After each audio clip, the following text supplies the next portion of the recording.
The billionaire businessman and convicted sex offender Jeffrey Epstein has died in prison in New York. He's believed to have taken his own life.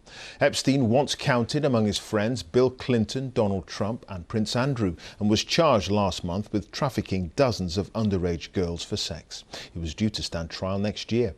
Our North America correspondent Chris Buckler joins us from Washington. Chris, just fill us in on who this man was and what may have happened to him.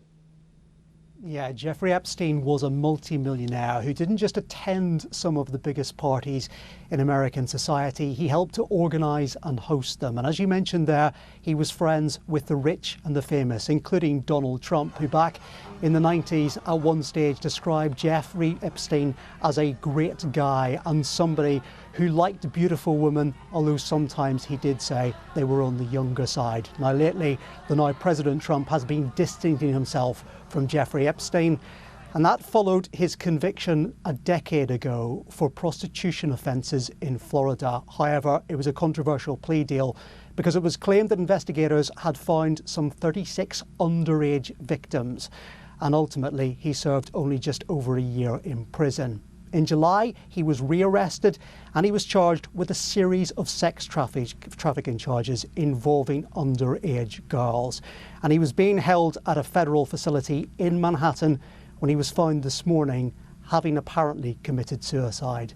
And according to the prison authorities, he was taken to hospital but pronounced dead there. But there's a lot of questions about how he did kill himself, because only a matter of last month he was found unresponsive in his cell, and according to some reports, he had marks around his neck which they believed were self-inflicted.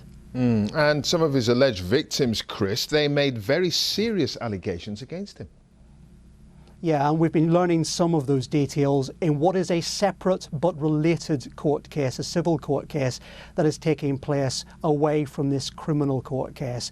And in them, there are victims who allegedly claim that Jeffrey Epstein had encouraged them to have sex with a number of very prominent individuals, including politicians. And indeed, it's claimed by one of those victims or alleged victims in the court case that they were groped by Prince Andrew. Now, that has been categorically denied by the royal family, who said in a statement that as far as they were concerned, it was categorically untrue. Nonetheless, you can imagine that victims are pushing for more to be done, even if this trial is not going to go ahead.